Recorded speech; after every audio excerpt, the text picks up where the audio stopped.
Good evening and greetings from Schofield Hall at University of Missouri, Kansas City. Welcome to Roo Talks, How to Preserve Your Treasured Keepsakes. My name is Kati Toivonen, and I currently serve as the Interim Dean of the College of Arts and Sciences here at UMKC. I'm also Professor of Studio Art in the Art and Art History Department. Roo Talks is a quarterly webinar series presented by the UMKC Alumni Association. These webinars are free to all UMKC alumni and friends. We host topics that appeal to our national audience and feature speakers from our outstanding alumni. We are pleased that over 100 individuals are registered for our program today. While it is evening here in Kansas City, it may not be where you are, as we have participants joining us from as far as Thailand and from across the United States, spanning from New York to Hawaii and from North Dakota to Florida. We also have alumni representing nearly every academic unit at UMKC. Welcome. Before I introduce our guests, let me give a brief overview of our program this evening. We have already received several interesting questions from you, and our speaker will address them in her presentation. We may have a little time at the end of the program to answer a few more questions, so feel free to add those to the chat. If we do not get to your questions tonight, you can send them to us later, as we will follow up with you with an email tomorrow. And now to our speaker. We are so pleased and grateful that Jeanne Drewes is joining us this evening to share her expertise in preservation of a variety of valuable artifacts. Jeanne Drewes' career spans 4 decades and includes a myriad of achievements. She has worked in university libraries and museums and retired in 2019 from the Library of Congress in Washington, D.C. In 2017, Drewes was awarded the Ross Atkinson Lifetime Achievement Award by the Association for Library Collections and Technical Services. In 2019, she received the College of Arts and Sciences Alumni Achievement Award. She generously donates her time to UMKC by giving lectures on campus, providing tips for preserving personal libraries, and hosting private tours at the Library of Congress. Several years ago, Ms. Drewes generously donated to UMKC libraries a selection of over 100 handcrafted books from the Cuban small press Ediciones Vigía, and more recently, she established an endowment to fund preservation art activities in the library's Special Collections and Archives Division. We are grateful for her ongoing support of UMKC and for presenting to us tonight. Please join me in welcoming Jeanne Drewes. Thank you so much, Katya. And thank you to Katie and Karen and many others who worked behind the scenes to create this webinar. And may I also thank the alumni who are attending. Thank you for your time. And I hope that I can get through all the questions that were sent ahead of time. If not, do send those questions to Karen and I'll make sure that you get answered. So let's look at the first slide. Thank you. So the big 4 in preservation. So preserving materials, think of the environment, the light, the temperature, humidity, and then the storage and handling. Those are the 4 big ones in terms of preserving any kind of materials that you want. Now, of course, if you have something that's made of glass, you don't have to worry about light the way you have to worry about light with textiles. But in general, these are the big 4 for preserving collections. You know, plastic, a lot of times people have toy collections, model cars, dolls, and that also, that plastic is something that is very aging, does not age well, and so keeping it in a good environment is very important. Let's go to that first, the next slide. So let's talk about light. What you see on the screen is a newspaper, if you remember newspaper, print, that's yellowed because of it being out in the light, and then a newer one or a protected one that looks like regular paper. So light, paper, photographs, textiles are really sensitive to light. And once something has faded, like in a textile, you cannot bring it back. So it's very important to control your light. Now you might say to me, but Jeanne, what I want to do is have my textile out so that I can see it. Maybe it's something quite beautiful, and I would understand that. So behind me, you see some prints, but they are out of the direct sunlight. And so hanging your materials, thinking about where you might want to put framed photographs, framed document, or textiles, really you need to think about how much you can keep them out of direct light. And one thing you can do, of course, is put your shades down when the sunlight is out. But if you want to enjoy the light, then you need to think about hanging something or having something out of that direct sunlight in order to protect it. So even metal, if it's painted metal, will fade. Artwork in general, unless you use UV protected glass that's over your artwork, will also fade. So something to think about in terms of that first category that I was warning about, and that's light. Let's look at the next one. So moisture and humidity. The general principle, chemical principle, is the higher the temperature, the faster the chemical reaction. And by chemical reaction, of course, what I'm talking about is the deterioration of any kind of organic materials like textiles, like paper, photographs, because the backing of that is paper.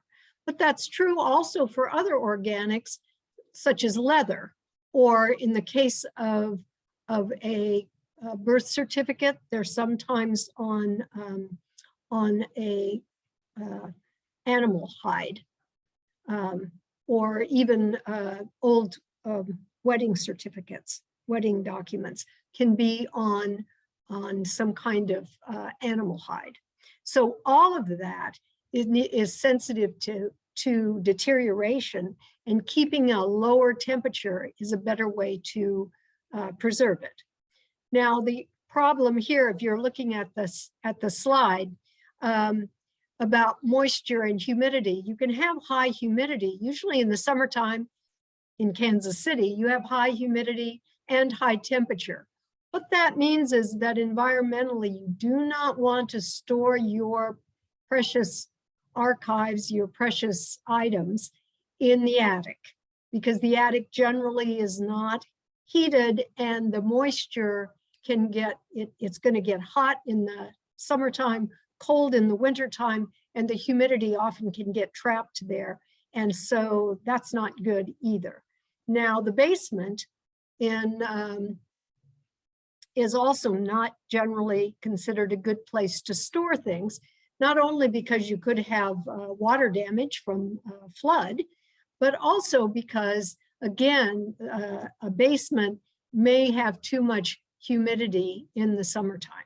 So unless you're using a dehumidifier and then providing humidity in the cold weather when you have forced air heat, you want to try and stabilize that humidity and also the temperature. So I say don't store it in the basement or the attic. If something is very, very precious to you, storing it in a closet that has inside walls, not against the outside wall where you might also get cold temperature, is probably the best place to put it. Let's look at the next one. Heat. Okay, so heat by itself, too much temperature, too high a temperature can really age paper very quickly, and paper that's actually wood pulp will age much more quickly than paper that's made out of cloth, that's beaten cloth to make good paper. That's older paper. So very, very old paper, if you have a very, very old family Bible, that paper may be in your Bible, the text might be just fine. It may be the leather cover that is deteriorated. But for anything from about the 1890s, and in the United States, certainly even earlier, paper started being made out of wood from all of the trees we had. And unfortunately, acid was put into that paper, into the wood pulp, in order to break down the fibers in order to make the paper. And unless you remove that acid that was used to make the paper, it will just keep doing its job and it will deteriorate the paper. So that's true for very old photographs that were mounted on acidic paper. And that's true for books, certainly from the 1900s up until about the 1980s. In the 1980s, the American Library Association actually worked to get alkaline paper through many of the university presses. And that changed also the plants that made the wood. They found actually that if they started making alkaline paper instead of acidic paper, that their plants lasted longer and they didn't have to refurbish them, because all that acid actually deteriorated the inside metal of the pulp and paper industry plants. So if it's too late, you already have this acidic paper and it's falling apart, really the only thing you can do is make a copy. You can put it between sheets of Mylar to hold the pieces together and then scan it or make a copy of it in order to be able to retain as much of the information as you can. Of course, making a copy before it starts falling apart is a far, far better thing to do. So think about that. The textiles, as I talked about, if they are fragile and falling apart, there are a couple of things that you can do to help. Textile conservators stitch pieces back together. And so that's one thing if you're good at handicraft. But if you have something that is very, very precious to you, I would advise you not to practice on it. Have a conservator, hire a conservator, and there are many wonderful ones in the Kansas City area. And I'll tell you more about how to find them in a little bit. So making a copy is really the best way to respond to a problem where the heat has already deteriorated the fibers. And of course, for prevention for the future, you want to maintain a steady temperature, cool, and control the humidity. And remember, the colder the temperature, the slower the chemical reaction. So you can put something in a very cool place, and that will prolong its life as well. Let's look at the next slide. Okay, so we've talked about temperature and humidity. I don't want to be a broken record on this one, but it really does make a difference for books as well. And I haven't really talked about books, but if you have books that get too high a humidity, or if you have a water disaster and you get books that are wet, they will distort. It's called cockling, and you get this wave in the paper, which is hard to get rid of. You also want to be very thoughtful about mold. Mold can grow and live in high temperature and high humidity. But even in cooler temperature, if you have high humidity, you can still get mold. I've helped with so many moldy conditions that mold is just absolutely one of the worst things. And so I hope that it's not healthy for people in general breathing mold. And so you want to make sure that you don't have books that have mold in them or on the covers. So controlling that humidity. And now there's a direct relationship between humidity and temperature. It's called dew point. And so the higher the temperature, the lower the dew point. So if you have high temperature and you have humidity, that means that lower humidity can still create a condition for mold. So we don't want to do that. Okay, let's look at the next. Okay, storage and handling. That was my fourth one. Only you can make the determination about how you handle the materials when they're yours. Storage, we're going to talk about, but handling used to be in library special collections, you wore gloves, but gloves make you clumsy. And so having clean, freshly washed hands, dry hands is the best way to avoid oils on materials or any staining from your hands. So I recommend just washing your hands before you're going to actually handle something. So this picture shows Scotch tape or pressure sensitive tape.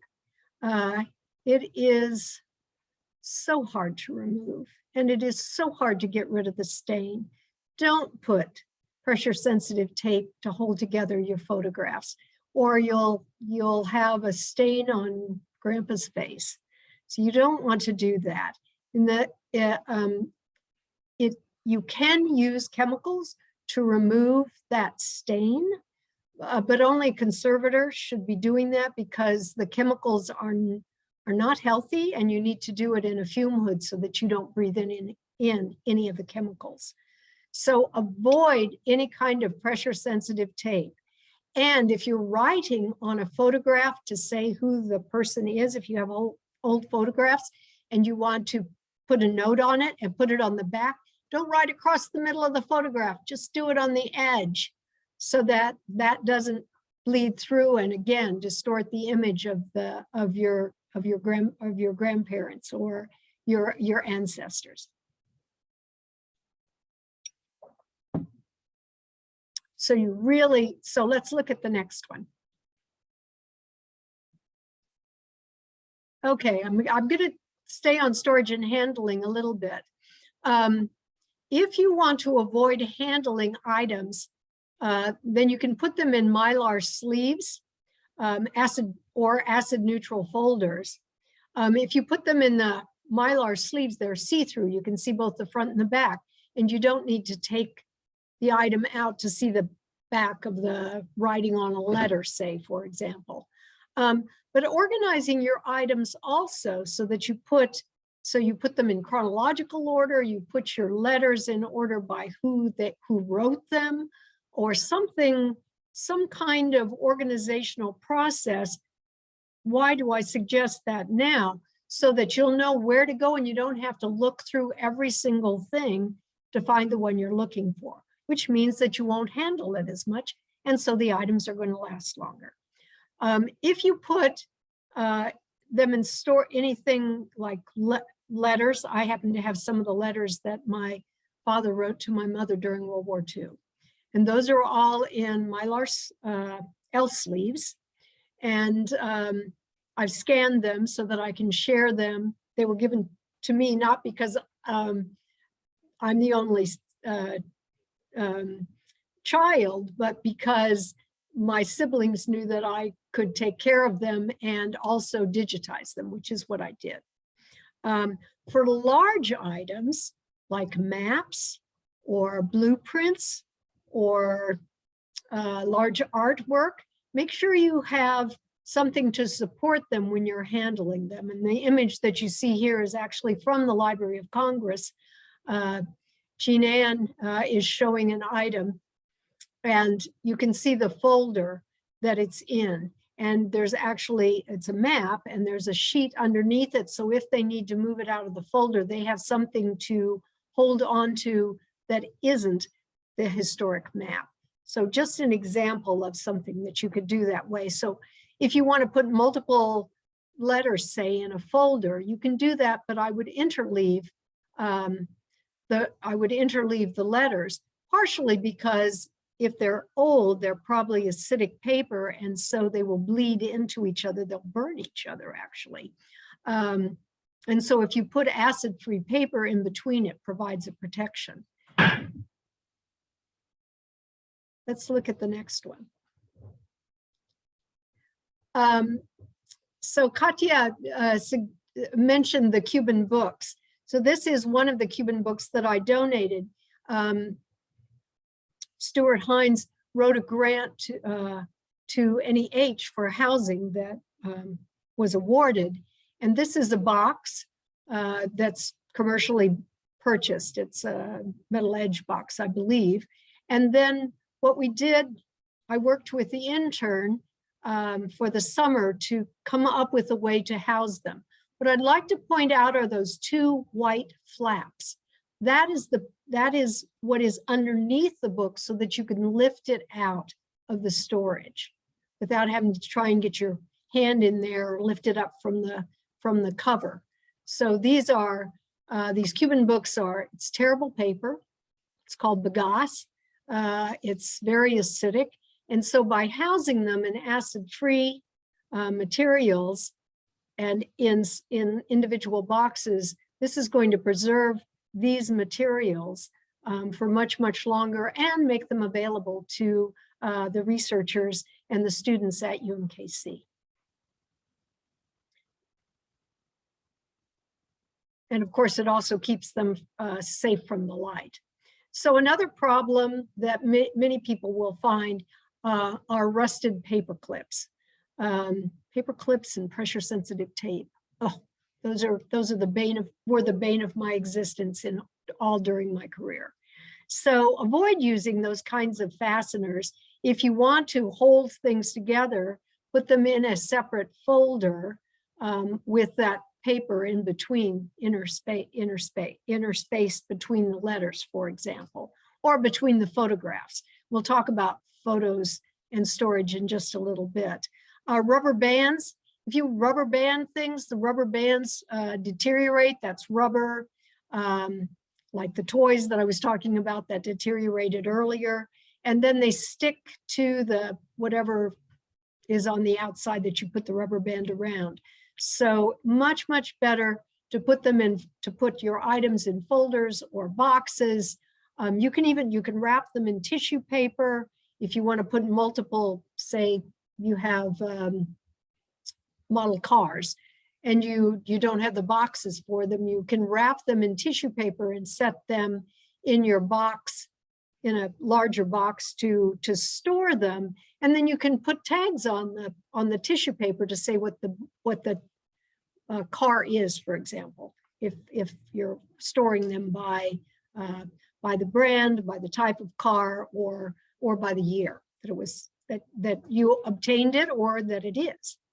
So removing stains from paper clips is very, very difficult. So if you're going through a collection of, say, letters from your parents or from aunts and uncles or grandparents, remove those staples.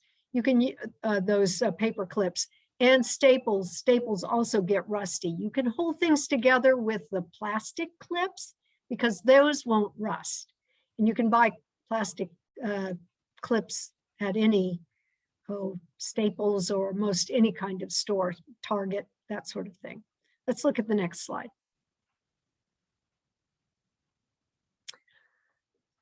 Photographs. Now, I didn't give you any information about this photograph because I really wanted you to be able to see the whole thing. And notice that the handwriting, the writing down at the bottom of the print is how they have identified that this was the earliest class at UMKC before it was actually called UMKC. But what a wonderful photograph. You can see, look at all the information you can get from that photograph. You can look at the clothes and you can see them talking, and I don't even know what building that is, and if that building still exists at UMKC, I'm not sure. But that they've used a white acid-free ink, which you can buy at hobby stores, to write the information on the front of the of the photo right down at the very bottom where it's not going to obstruct anything. So photos, old photos, if you have them in old photo albums, a lot of times those photo albums are on very acidic paper. However, a lot of times those photo albums, family photo albums, are very important to keep in the format and the way they were first created. I have a photo album that my father made during World War II of photos when he was stationed in Alaska. And he wrote on the black paper that is typically what older albums had in them. So what I've done is simply interleave those pages, put a very thin, with photographs, you don't want alkaline because photos are acidic and you don't want to pull the acid out of those old photos. So you need an acid alkaline neutral. You need the paper interleaving to be neutral. And that will protect the photos and also protect the pages from the old photo album. Now, the other thing you can do, of course, is to take pictures, take digital images of the photos on the pages and then disassemble it. But that requires a lot more time and expertise. So that's my general. We'll talk a little bit more about digital photos a little bit later. Let's move on. So textiles. As I said before, you want to protect them from direct light. If you want to hang them, or if you have the jacket that your father or your grandfather wore during World War II, that you have something, one of the Eisenhower jackets perhaps. If you want to hang it on a hanger, that's fine, but what you want to do is support it with padding. So you want to make padding on the shoulders. Imagine me as a hanger. You want to just put padding here so that the jacket or whatever you're hanging, the wedding dress, has a curve to it instead of being very narrow where it will crease the textile and damage the threads. Now, the better thing to do is to fold it with tissue paper to support the folds so that they're soft folds, they're not creased, and put that in an acid-free box. That's the better thing. But if you don't have room for that, you can hang it in a closet and hang it on those padded hangers.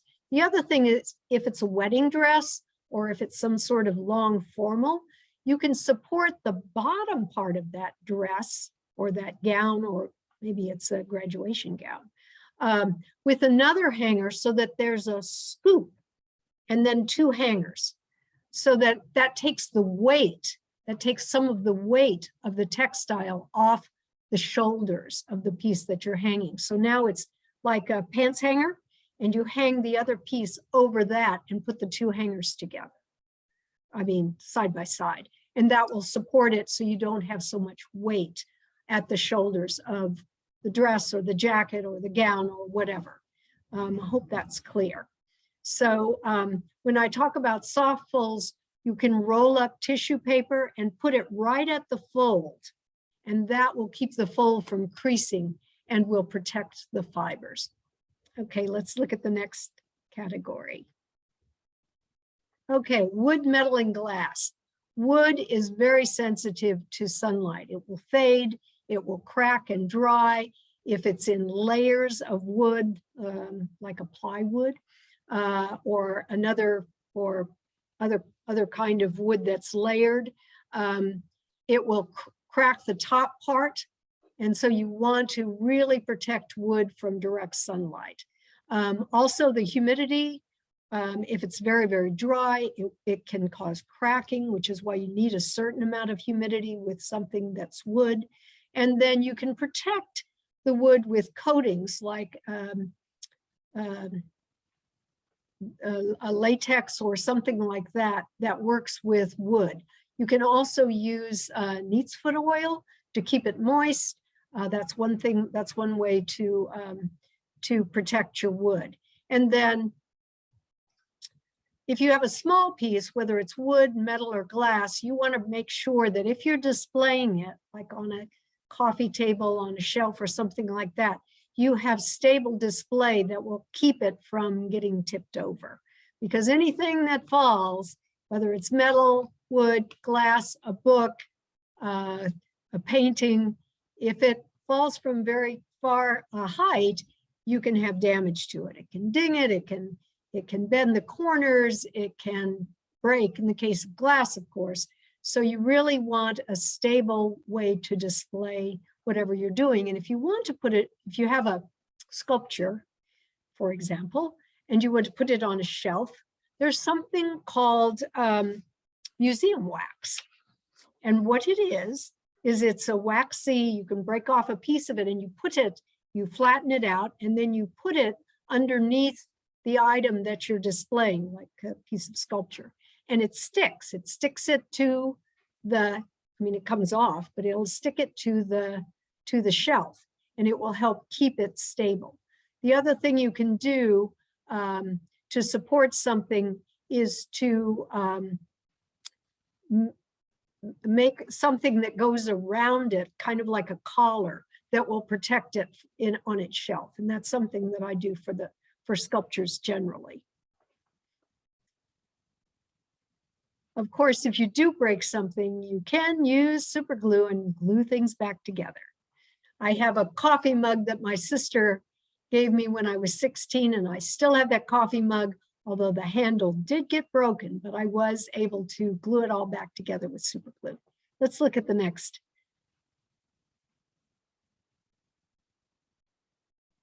So now we're going to talk about audiovisual. Generally, for everything you want to keep, I know I sound like a broken record, but again, you want an environmentally controlled area in your home for whatever you are storing.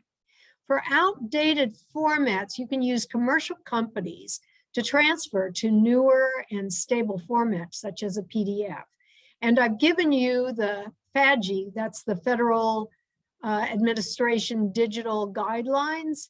I think that's what that stands for. I think I've got that right. And I've given you the website for that. So FADGI, the Library of Congress, the National Archives, and other governmental institutions that work with digital formats worked together to come up with standards for all of the federal government digital and electronic files for what were the best ways to take them into the future. So these FADGI recommendations are what UMKC uses for the MAR collection that they have, and what many universities as well use. And so those are available to you too. That's your tax dollars that work for you. And I mentioned the MAR archives. I do want to just say that the MAR archives that's at UMKC at the library is a wonderful audio collection that is being reformatted. And in fact, that internship that the dean mentioned, that internship right now is being used in MAR for reformatting. And I was very fortunate to be able to talk to the intern, and she is just so thrilled to be able to listen to these older recordings that she's helping reformat, because she has to listen to them to make sure that when she takes them into a digital, that they are understandable. So it actually makes for a great job for her. And I'm very pleased that the first intern is working in the MAR collection.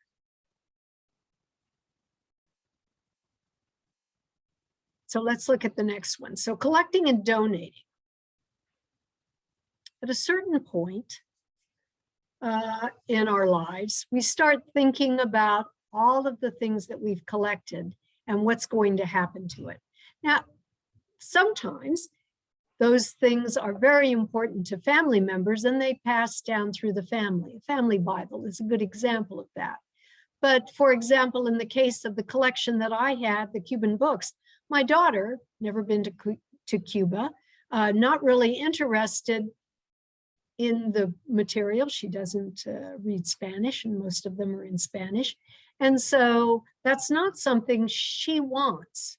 And so I decided that rather than leave it to her to decide what to do with that collection, that I would, while I was able and thinking about it, think about where I wanted to donate it. So thinking ahead about where you want your collections to live, whether in an institution, whether within your family, or perhaps in a museum, those are all things to think about based on what your collections are. Having an inventory of what you have is very, very important before you donate, because if you're donating something, or even if you want to sell a collection, you need to have an inventory of that so that there can be evaluation done by an expert, because the institution where you might want to donate something cannot put a dollar value on your donation. So you need somebody else, an expert in baseball cards or first edition books or photographs of a particular era. You need an expert to be able to provide a valuation, which then you can use as a tax deduction when you make that donation to an institution, or to put a value on it if you want to sell it, which is also something you may want to do with a collection. So the first thing you have to do is have an inventory of that you can then give to an expert to come up with the value. Now, and that saves you having to have an expert come to your home or come to wherever you're storing your collection, which is going to cost you more. So if you do your preparation ahead of time, that will make it much easier both for you and cost effective in terms of getting a valuation of it, but also for the institution where you're thinking about donating it. Now, donating materials to the appropriate institution is also very important to think about. So do they want the collection? Do they already have duplicates? What is the agreement you want? Do you want to keep your collection together? Can it be distributed? It can't be sold, it has to be kept by the institution, or it could be sold if they have duplicates and they keep the better copy, would be one way that institutions think about adding to their collections, because almost all institutions have space problems. So when you think about donating a physical collection, that takes space, and it also takes resources to preserve them. So if you have the means to be able to preserve, to do an endowment to help take care of the collection that you're donating, that's a wonderful thing to do. I wasn't able to do that, but I did help get the NEH grant to provide the housing for the Cuban books that I donated. Finding an expert is easiest when you're a collector, like baseball cards, I'm going to use as an example. You probably know other people who also collect in that area, and that's the best way to find an expert who can put a value on it. And that's in fact what I did with the Cuban books. I have a friend in the United States who probably has the single largest collection of the Ediciones Vigía books in the United States. And he happens to be a lawyer as well. And so he agreed to do the valuation on the collection for me before I donated it to UMKC. So that's the kind of friend to have. Let's look at the next one. Okay, I wanted to talk about resources, because there are many resources available to you on the web. Some are good and some are not so good. So AIC is the American Institute for Conservation, and I put the the link right there to be able to see about finding a conservator, to find a conservator in your area. So they have this wonderful database where you can search by location and by type of conservator you want. So book and paper, photographs, artwork, glass, textiles, whatever. You can put in those categories, put in your geographic region, and then you get a list of who's available in a 200-mile radius. I think you set the radius too for how close you want the person to be. And that's a really good way to find a conservator. AIC also has very useful information about what questions you want to ask. If you want to hire a conservator to preserve something, what are the questions you want to ask that conservator? What are the issues that you need to think about in terms of, again, let me use the example of a family Bible. So a family Bible has the DNA on the cover, in the pages of the people who used that Bible. And so sometimes that's very important to preserve, to keep the memory. I have the dictionary that my father used when he was in college, and I am sure when I open that dictionary that I can smell him. And so there is no way that I want to do conservation work on that dictionary. I keep it safe in a box, and when I want to have a memory of my father for some reason, for on his birthday perhaps, I take that book out and I bury my face in the open pages, and I feel close to him. So those are the sorts of things you want to maybe think about. What is the value before you have conservation done? A Bible that has soft leather, so it's flexible, that may be very important to the use of that Bible as opposed to having a hard cover on it. And so those are the sorts of things that you can think about. And AIC has this wonderful brochure about that you don't have to be a member of AIC in order to see. It's for the public. The Library of Congress, of course, I worked there for many years and worked in preservation. They have a wonderful website, still using some of the things that I devised for them back in the day, on their preservation page. So you can find information on environment, on what to do after a water disaster. All of that sort of information is right there at the Library of Congress. Again, your tax dollars at work for you. NARA is the National Archives and Records Administration, and they also have, at the National Archives, they have a wonderful preservation program, and they too have all this information for the public. And then the Smithsonian Libraries also has wonderful information.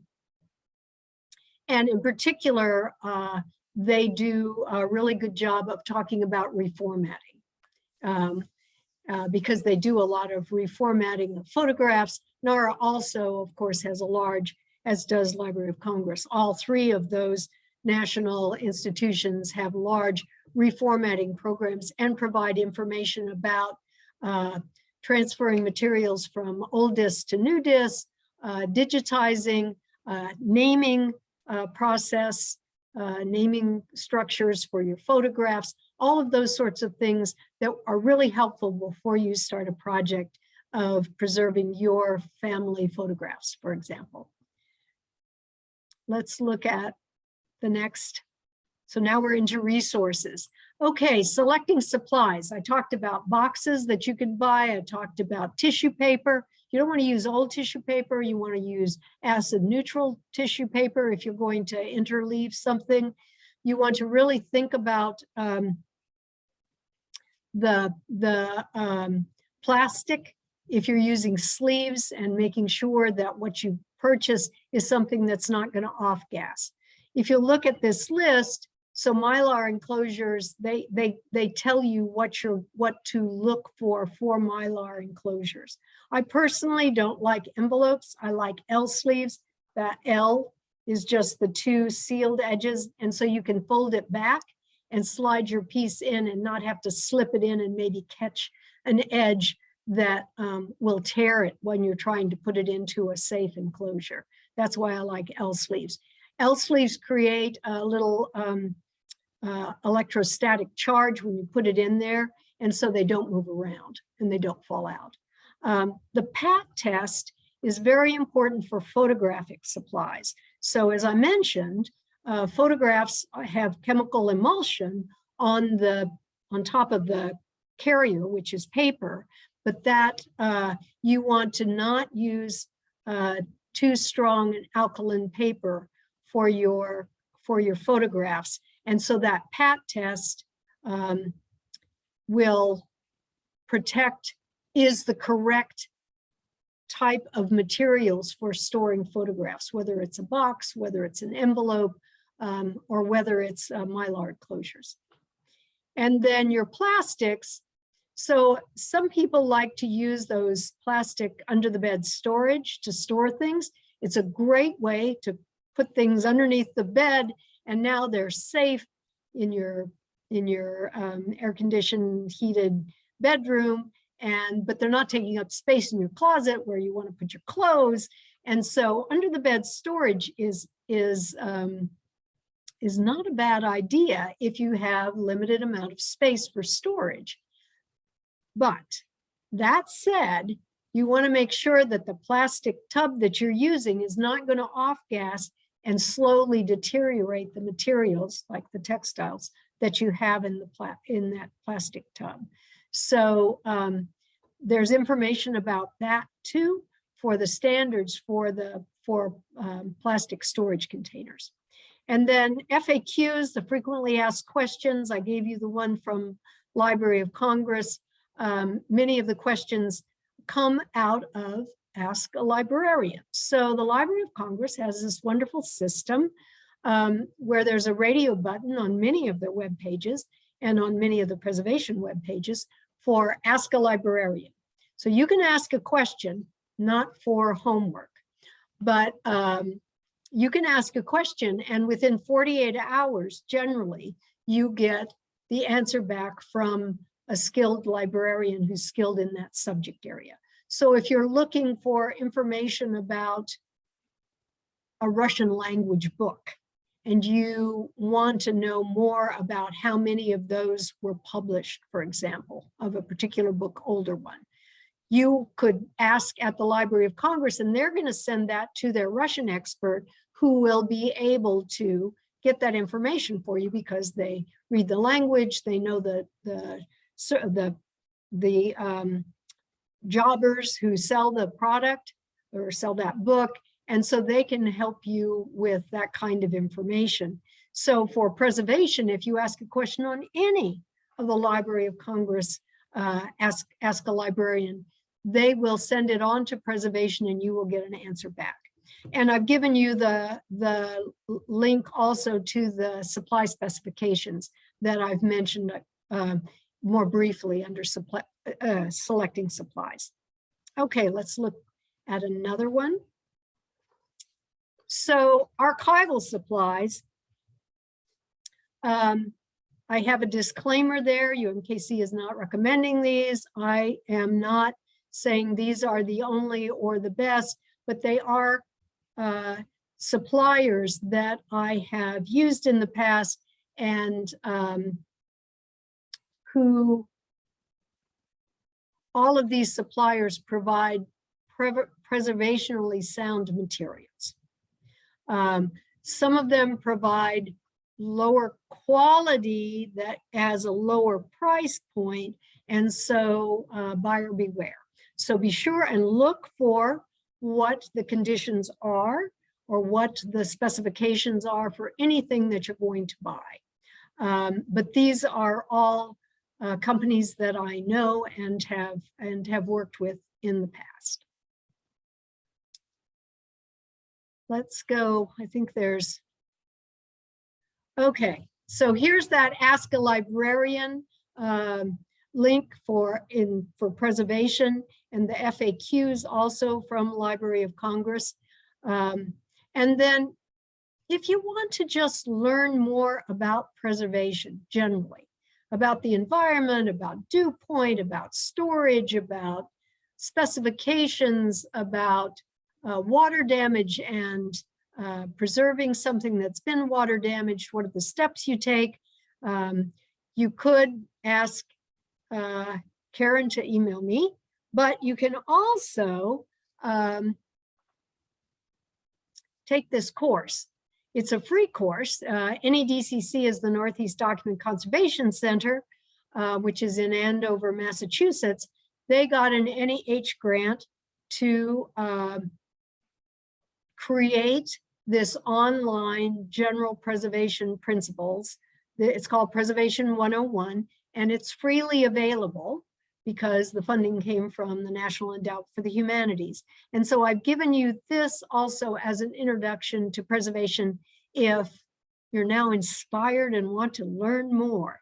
If you want to practice on something, take something you don't care about, practice on it, like drawing something that's water damaged, and then take it for your own, for the thing that is of value. I do want to add that freezing, anything that gets water damaged, you can freeze. If you have a frost-free freezer, that's part of your kitchen appliance, you can put like say, a book got dropped in a puddle, grabbed it really quickly, but it's still wet. You can put it in that frost-free freezer. And what will happen is it will dry out. Because, of course, a frost-free freezer is pulling moisture out of the air, which is what avoids creating frost, right? Which is why if you leave something open in a frost-free freezer, it will dry out. You know, you wrap your food up so that it doesn't get dried out. But in the case of, say, a wet book, you can put it in the frost-free freezer, and over 3 or 4 months, it will dry out. Or if it's really wet, a year or 2 years. So if you have space in your freezer and you want to, you can also freeze something until you get it to a conservator. So that's something else you can do if you have water damage. Okay, that is the end of my presentation. Well, thank you so much, Jeanne. Wow, that was a lot of information. So thorough, so detailed. I will not let you see my attic or my basement because my collection is not perfect, but I do know how to use archival materials for my photography, which of course I learned as a student, and I still use those materials. So wonderful. And one of the audience members identified the building in the photograph that you shared as Schofield Hall, which is actually the building I'm in right now. I confirmed it by looking out the window. That's wonderful. That is marvelous. That makes me so happy. Thank you. I will add that to my notes. Yeah, and I believe that a photograph is in the special collections in the UMKC library, along with many other photographs. So you can come back and take a look, peruse old photographs from of campus next time you all come back to campus. So that was really wonderful. Also for the audience, there are many of the links that Jeanne shared are in the chat. And so if you wanted to have quick access to those, you can look at them over there. And then, so I'm gonna just follow up with a couple of questions. But before I do that, I'm gonna share with you that my first collection of pictures fell victim to the Scotch tape yellowed squares. And so I have learned, but not to do that, but I taped them all in the back of the pictures and put them in my books. And so I have since restored them using Photoshop because I know how to fix them in digital format. But anyhow, yeah, very good information for everyone today. And so I wanted to follow up on some of the oversized items. You talked about blueprints, and people may have some other documents that have been rolled up, maybe some plans. Yeah, let's talk about rolled up documents. Yeah. So what to do about things that are kind of permanently rolled up into a tube? So you can, if something is, you can't easily unfold it. It's all organic materials have memory. So when you roll up paper, you change the memory of what once was flat to now curved for the fibers. It actually, I call it memory, but you understand what I'm saying. So what you need to do is relax. In the case of blueprints, or a certificate or something like that that's been rolled, you need to relax the fibers. So to remind them of where they originally laid, which was flat. Mm-hmm. So you can create some humidity. What I do, what I often recommend, but you need to do this carefully, is use a bathroom, close up the bathroom and have a hot shower. And then the steam in the bathroom can relax the fibers. Don't get it in the water. But it will, the steam of the room. So you want a smaller room so you can create that steamy atmosphere. And then that will relax the fibers so that you can gently unroll it and then weight it down. So you don't really want to get it wet.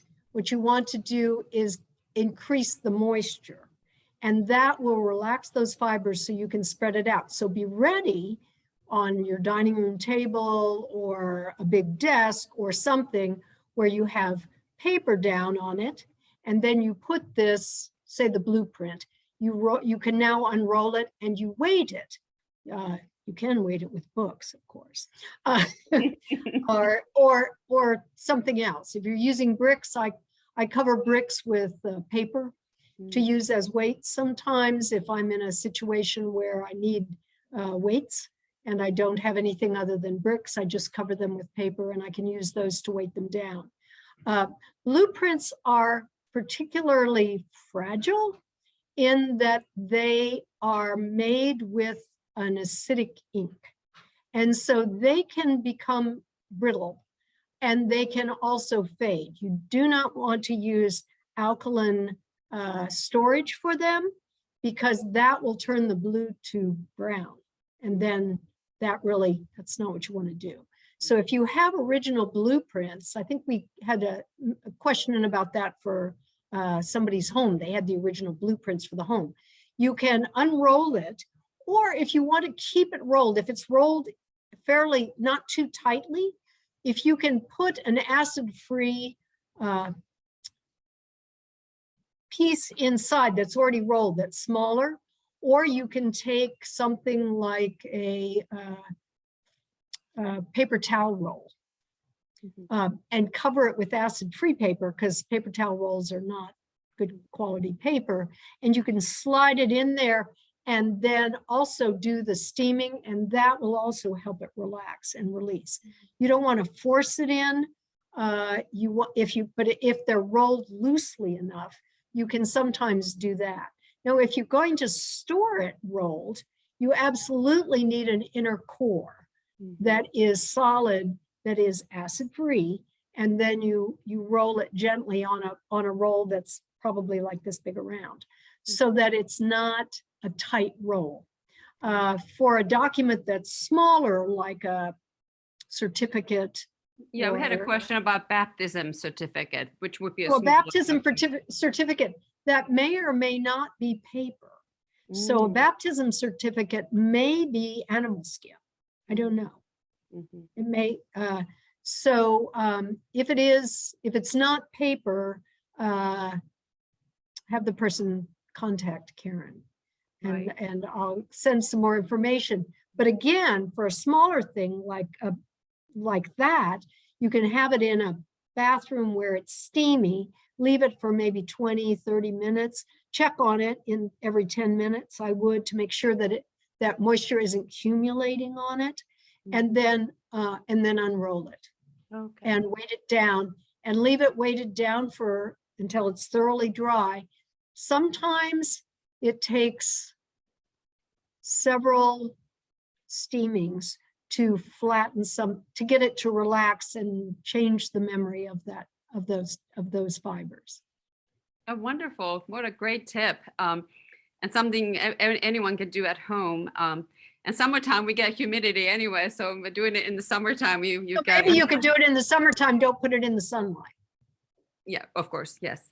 Okay. Well, we're getting pretty close to 6 o'clock here, but I wanted to get to one more question about digital, data storage, and you talked about file formats, but then they also have to live somewhere. Floppy disks, CDs, DVDs, the cloud, various places, and I think of them as. And I've been working in digital media for 30 years, and I feel like I have these digital shoe boxes of different kinds of disks. What is your recommendation of how to manage all the data we all now collect? So if you have old data storage, chances are you don't have the machinery to read or look at the data that's in that format, right? And so what you need to do is to be able to transfer it to a newer format so that you can read it. There's a danger in trying to do that yourself because you can corrupt the files and then you can't save them at all. There are a number of companies that have all of the old equipment and that can transfer it to newer formats so that it can be read in newer equipment. Storing it over time is always a question. You can put it in the cloud. The cloud is also has its own limitations and has its own vulnerabilities. Recently, of course, where there was a theft from malware for iCloud in the federal government, actually. And so you want to make sure you have a secure place, but the most important thing to do is have multiple copies. So when you have, so I've distributed digital format of the photographs that my father took that I mentioned, and all my siblings have it. Now I have a sibling in Missouri, I have one in California, I have one in Wisconsin, I have relatives in New York, so I can distribute those copies in various places. So I don't have to worry about a disaster in my hometown because my relatives are at a distance and I can always get another copy. I can recommend, no, I can't recommend. I can provide some different companies that I have worked with in the past that do that kind of reformatting onto newer technology.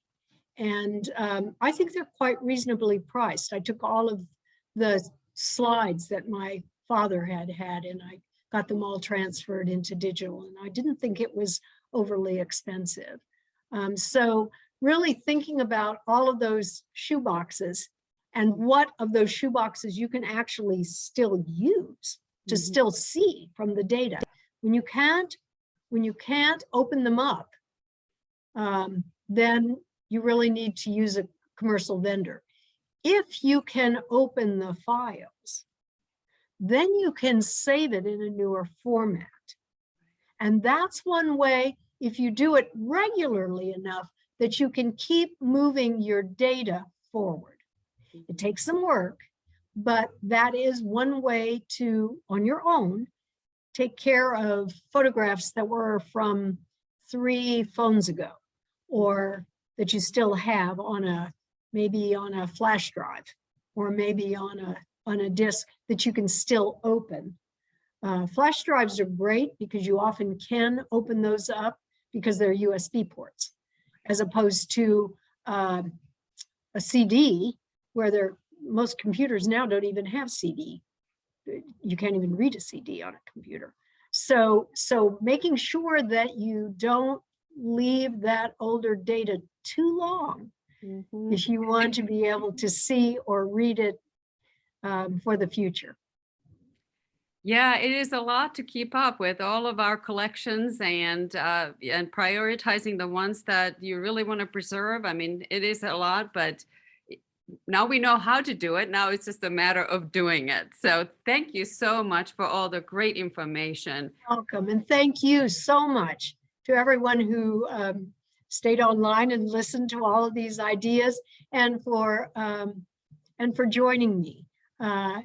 Being a part of the UMKC Alumni Association and being part of UMKC today is very important, and I appreciate the opportunity to be able to speak to you all.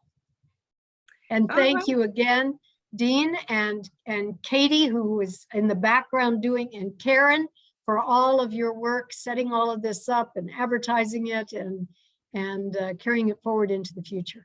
Thank you. All right. Well, that will wrap up our Roo Talks this evening. And as I mentioned earlier, you'll be getting a follow-up email tomorrow, and you can respond to that email with any questions you may have that we didn't get to today. We could be talking here for hours, obviously, very interesting topic. But you will have a chance to send your questions in if they didn't get answered today.